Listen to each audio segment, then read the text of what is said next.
Alors bonjour et bienvenue à une autre émission de la série 50 ans et après. Dans un premier temps, j'aimerais encore une fois remercier les gestionnaires du Théâtre Bellecour qui nous donnent l'opportunité de venir faire cet enregistrement dans ce magnifique théâtre qui est très apprécié, très reconnu dans la région. Donc, merci aux gens du Théâtre Bellecour. Alors, aujourd'hui, j'ai le plaisir de rencontrer Mme Lise Grenier.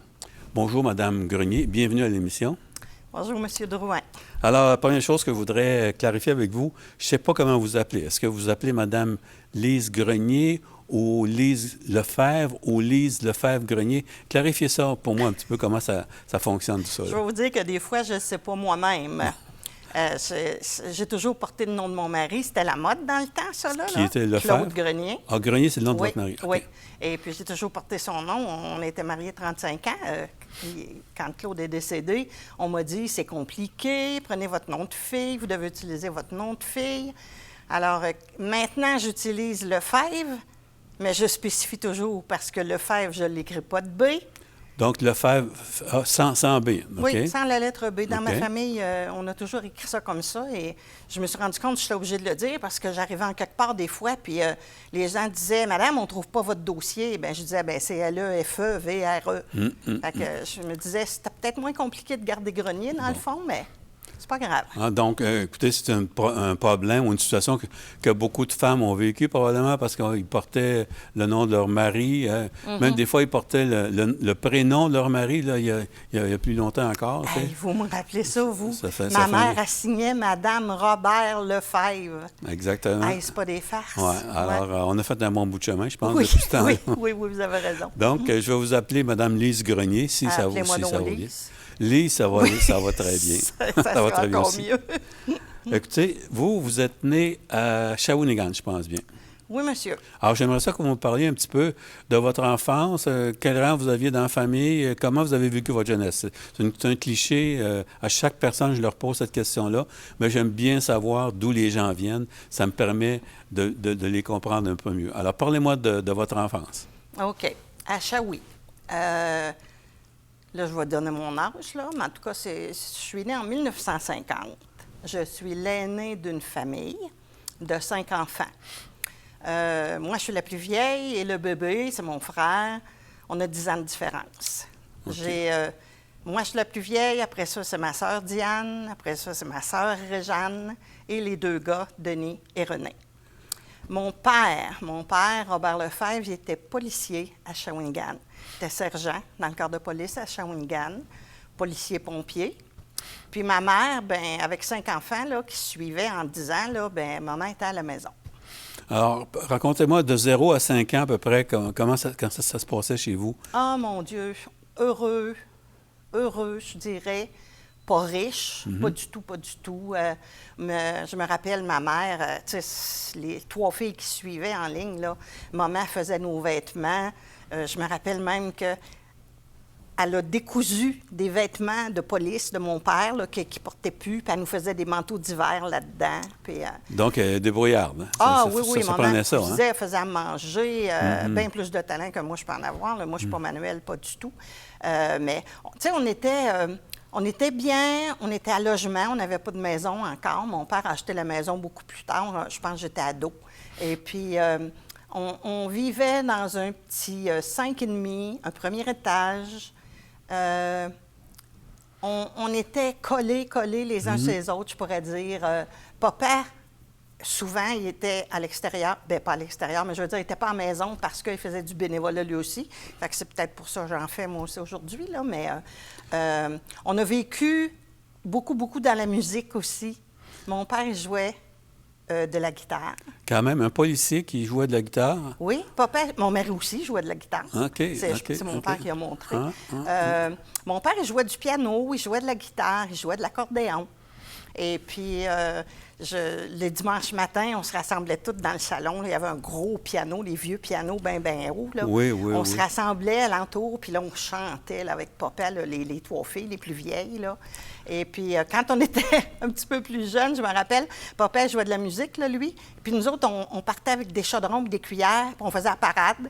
Puis on se promenait dans la cuisine, on faisait le tour de la table, puis après ça, papa, il nous déposait, si on peut dire ça, dans chacun notre chambre. Là, non, on était...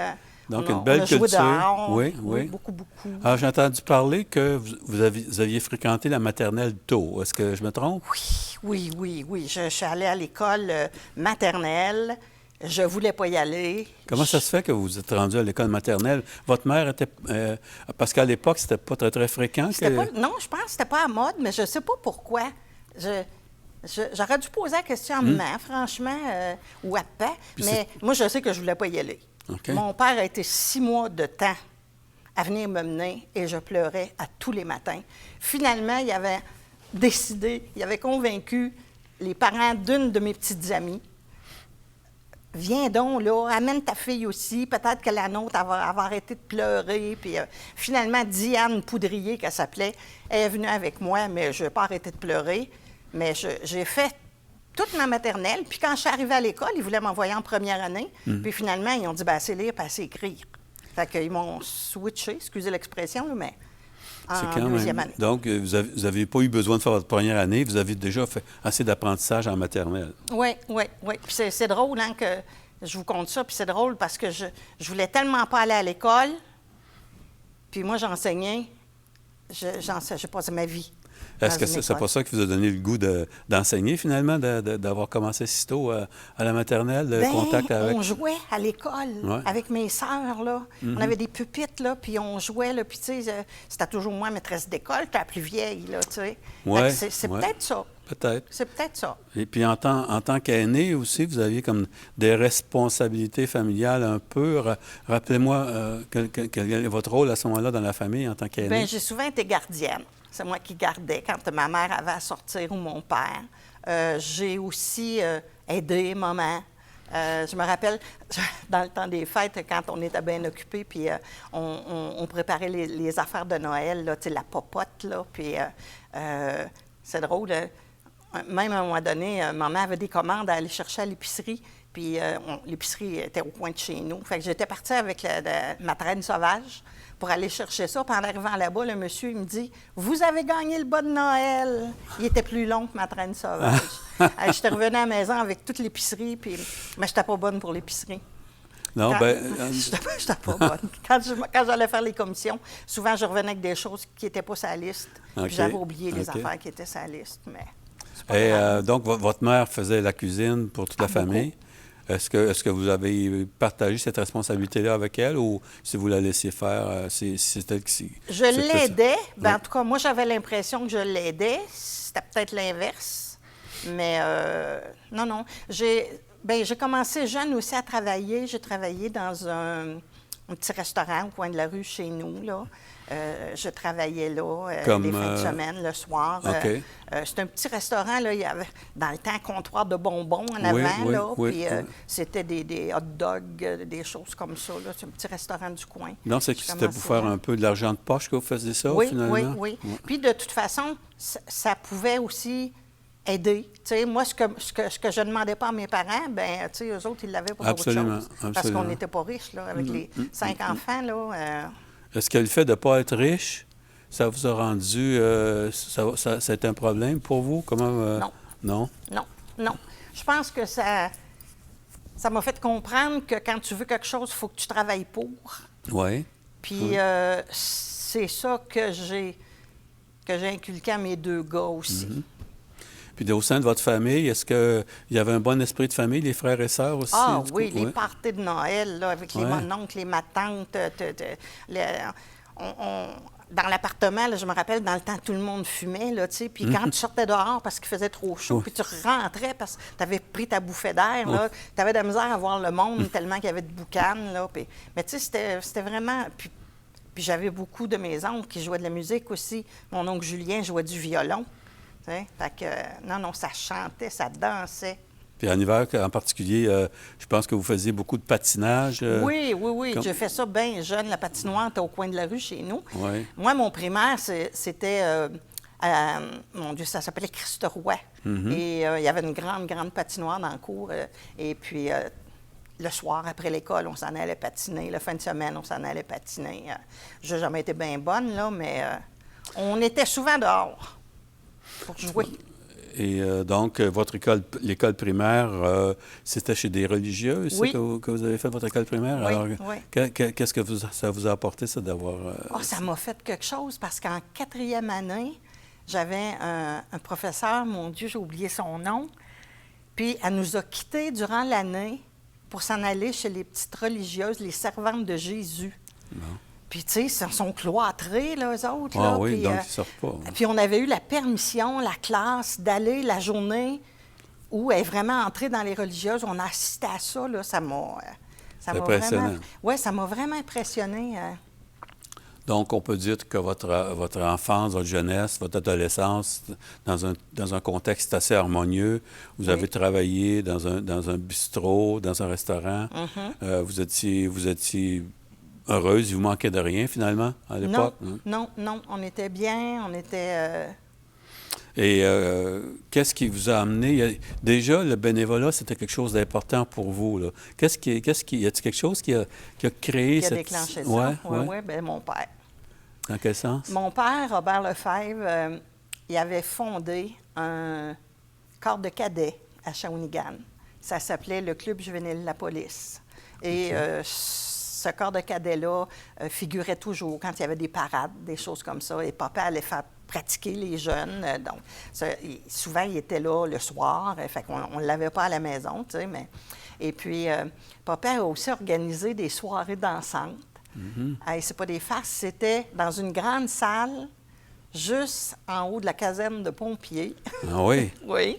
Et puis, c'est des soirées dansantes. Et puis, il y avait un petit restaurant, là, ils vendaient des liqueurs, des chips. Et puis, papa, il disait toujours, c'était pour les jeunes à partir de 15-16 ans, là. Ouais. Papa, il disait toujours, bien, le temps qu'ils sont là, on sait où est-ce qu'ils sont. Ça les occupe. On sait qu'est-ce qu'ils font, tu sais. Puis après ça, on a travaillé avec papa comme... oh mon Dieu, plusieurs années, j'étais mariée et souvent, je descendais de Shawinigan parce que mon père a organisé des bingos pendant des années, des fois la semaine, des fois la fin de semaine, pour les paroisses. Donc, c'était l'exemple de voir votre père s'impliquer dans le bénévolat qui vous a un peu inspiré là-dedans. Oui, puis toute la famille, on était là, mes 2 sœurs, puis moi, on était là, on travaillait là avec papa. Maman aussi était là, puis non, c'était... C'est drôle parce que vous me parliez de l'hôtel de ville, puis le deuxième étage où il y avait c'est une espèce de salle de spectacle, de théâtre. Oui, la caserne de pompiers. Ouais, là, puis exactement. il y avait un grand escalier qu'on montait, là, je me rappelle, puis au bout, là, l'orchestre s'installait là. Puis, bien, ça devait être comme ça dans beaucoup d'endroits, parce que je me souviens, à Nicolette, on avait ça à l'époque avec la caserne de pompiers. Au-dessus de la caserne, il y avait une espèce de théâtre où on allait s'amuser, on voyait des pièces de théâtre, effectivement. Donc, adolescence, alors, quelles études vous avez fait finalement après votre adolescence? Vous êtes en allé où? Moi, après mon secondaire, je me suis inscrite à l'École normale Saint-Pédis, qui existait dans le temps encore. À Shawinigan, toujours? À Shawinigan, oui. Okay. Et j'ai fait un brevet C. Pour commencer. Ouais. Et quand on a fini, bien là, la dernière année, l'école normale, c'était sa dernière année. Fait que là, si on voulait continuer, il fallait qu'on se déplace à l'université à Trois-Rivières. Et puis, comme on avait, je pense qu'on était 55, et peut-être plus que ça, de finissants, bien, ce qui est arrivé, c'est qu'ils ont déplacé des profs, puis les jeunes ont resté là. OK. Fait que j'ai complété mon bac comme ça. Est-ce que l'enseignement, c'est quelque chose qui vous attirait depuis longtemps? Comment vous avez choisi l'enseignement? Est-ce une raison particulière?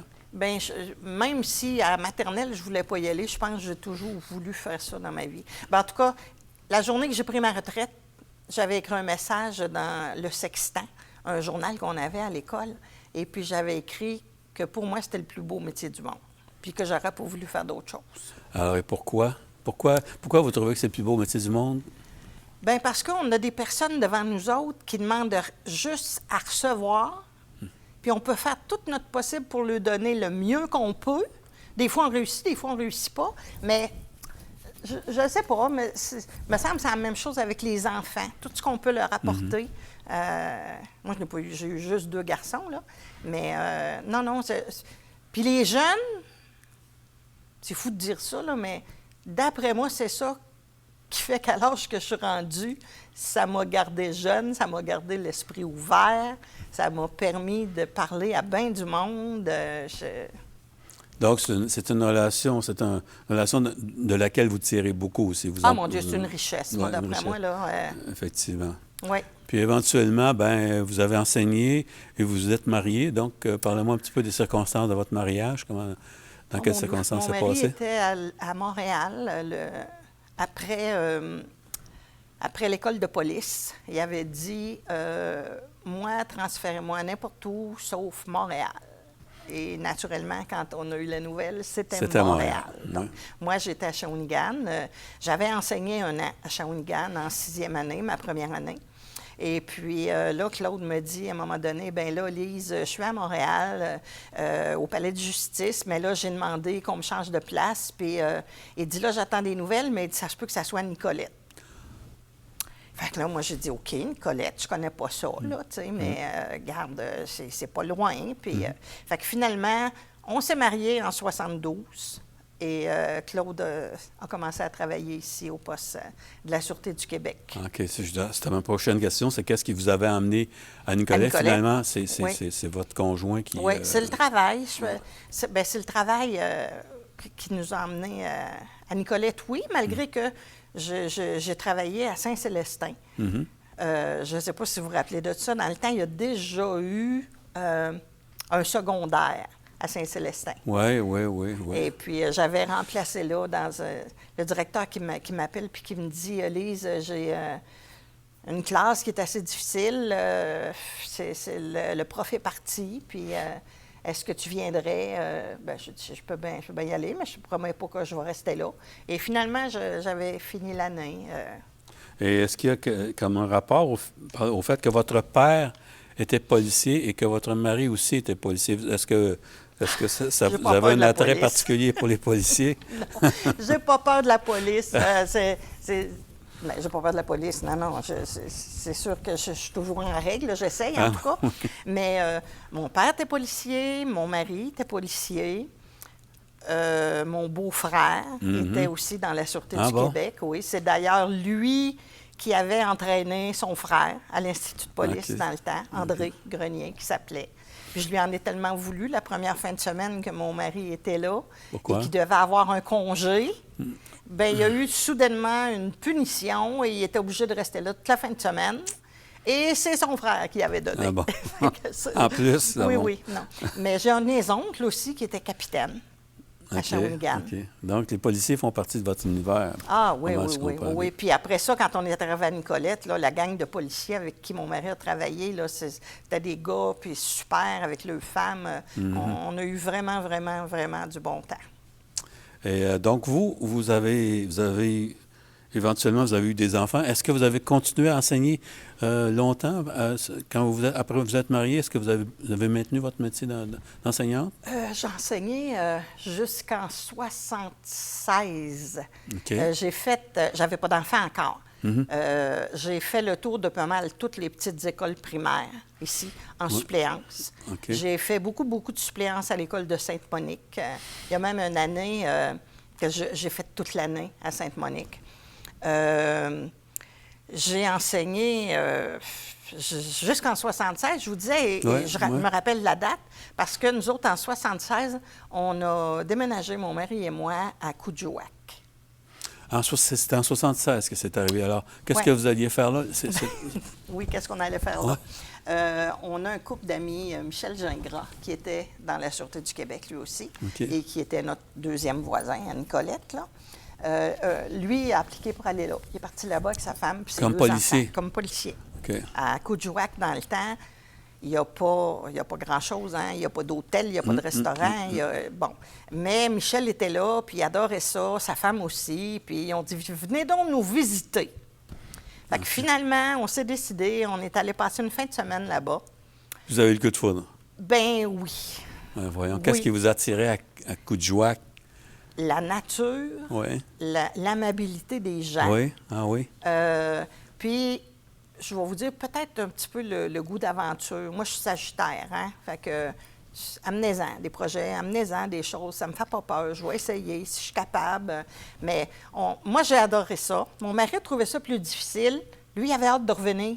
Moi, je serais restée plus longtemps. Puis même après, on aurait eu l'opportunité de s'en aller à Baie James. Mais là, lui, il ne voulait pas. Non.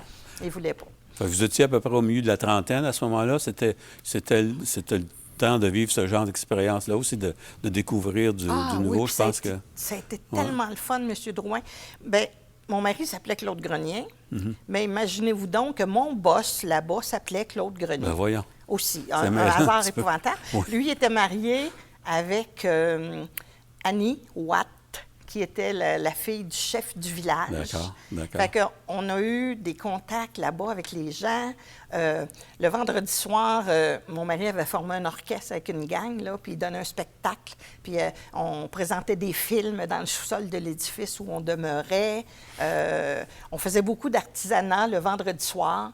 Annie, la fille du chef, là, on se rassemblait, puis elle nous montrait à faire des choses esquimaudes. Donc, une prise de contact plus intime avec... J'ai couché dans un igloo. Ouais, On a fait beaucoup de ski de fond. Puis eux autres, les filles, là, ils trouvaient là, les brins d'herbe qu'il fallait. Là, puis on faisait bouillir de l'eau. Puis ils nous faisaient goûter ça. J'ai même failli... Bien, j'ai mangé de la baleine, là. Mais fallait que je me surveille parce que le Claude Grenier, qui n'était pas mon mari, était aussi joueur de tour que mon mari. Fait que j'ai failli boire un verre d'huile de phoque. Il m'avait présenté ça comme un verre de jus de pomme. Ouais. Okay. Et puis finalement, ils m'ont arrêté juste à temps. Oui, non. On a eu beaucoup. Puis le temps que je m'en allais là, je me disais, ben c'est le fun, si je reviens, puis si j'étais enceinte, ben je pourrais arrêter, dire je travaille plus. Je n'étais pas enceinte. Donc, j'ai dit, je ne peux pas rester à la maison, rien faire. J'ai donné mon nom à l'éducation aux adultes. Ça, c'est en revenant, là? En revenant, en 78. Oui, 78. Vous êtes resté combien de temps? 2 ans. 2 ans, exactement. 2 ans, OK. oui. Donc, de retour en 78 à Nicolette? Oui. OK. Oui. On avait loué notre maison le temps qu'on était partis. Puis quand on est revenu, bien là, c'est ça. J'ai dit, moi, je ne peux pas rester à rien faire. J'ai donné mon nom à l'éducation aux adultes et la journée où j'étais à l'éducation aux adultes, en réunion, ils viennent me trouver puis ils ont dit, Lise, il y a quelqu'un au téléphone pour toi. Bien, je dis, voyons donc, il y a juste mon mari qui sait que je suis là, tu sais, ça se peut pas. Ils ont dit, oui, c'est un directeur d'école. Bien, voyons donc. Et c'était le directeur de Sainte-Monique. Il y avait une religieuse là, qui est tombée malade et qui ne pouvait pas commencer sa classe le lendemain. C'est drôle un peu comment le hasard fait bien les choses, comme les choses arrivent à point des fois. Hein? C'est incroyable. Bien, oui. Puis, tu sais, moi, je me suis dit, écoute, c'est demain matin. Oui, Lise, puis il dit, il n'y a rien de prêt. Bien là, il dit, viens-t'en. Fait que je suis partie. J'allais préparer la classe. Le lendemain matin, j'ai reçu les élèves. Puis on se disait, la religieuse, elle va revenir, ça va bien aller, tu sais. Mais finalement, elle est décédée. Donc, j'ai fait toute l'année. Ah, c'est là que vous avez fait de la suppléance, vous dites, toute l'année à Sainte-Monique. Oui. Okay. J'ai eu un petit peu de misère, malgré que je me programmais, je pourrais dire, le matin, parce que rendu aux fêtes, je suis enceinte. OK. Fait que, puis là, bien, c'est ça, mal de cœur, mais je me disais, non, j'ai pas le temps, mes élèves sont là, il faut que je m'en occupe, il faut pas que ça paraisse.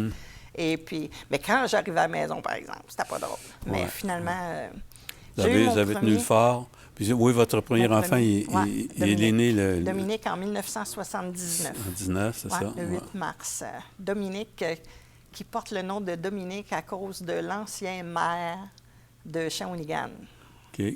Pour quelle raison? Est-ce qu'il a fait quelque chose de particulier? Il s'appelait Dominique, ce monsieur-là. Oui, est-ce qu'il avait fait quelque chose de particulier? Bien, lui, il vendait des assurances, puis je l'avais rencontré quand mon mari et moi, on s'est mariés, puis on avait besoin d'assurance.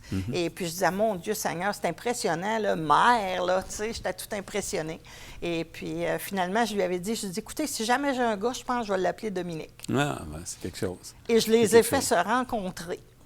Les deux Dominique se Ah sont ouais? rencontrés finalement après bien des années. Est-ce que ça a été quelque chose d'émotif, cette Ben, rencontre-là? ben, pour moi, oui, Ouais. mais mon gars, il était un petit peu gêné. Ouais, Mais ouais. non, je tenais à ce qu'il se voit et ça s'est fait. Ça, c'était mon premier garçon. Puis le deuxième est arrivé En 81. en 80, pas trop Oui. longtemps après. Oui. J'étais, pas trop longtemps après, oui, puis j'enseignais à l'éducation des adultes à Nicolette. OK. J'ai enseigné jusqu'au mercredi et j'ai accouché le samedi. Eh bien, c'était juste, là, Ouais, en effet. ouais, En effet. ouais, ouais, mais c'était bien correct. Tu sais, j'étais pas malade, là. J'étais Non. enceinte, là. J'étais pas malade, là. Puis la deuxième grossesse, ça s'était super bien passé OK. aussi. Puis, fait que là, j'étais contente. J'avais 2 garçons. Patrice, Ouais. celui-là. Bon. Puis vous avez réussi, entre les deux, à enseigner, à continuer à enseigner quand même. Oui, OK. oui. J'avais une gardienne en face de chez nous, là, qui a gardé les enfants, oui. Bien, écoutez, c'est pas mal intéressant, mais malheureusement, on a déjà fini notre demi-heure. Oui. Donc, mais je vous retiens et j'aimerais ça vous avoir pour une autre demi-heure, si vous permettez, parce qu'il y aura un autre petit bout de conversation que j'aimerais avoir avec vous. Est-ce que vous êtes d'accord pour revenir? Oui, mon cher monsieur. OK. Alors, merci tout le monde pour votre attention et au plaisir de vous reparler très bientôt. Au revoir.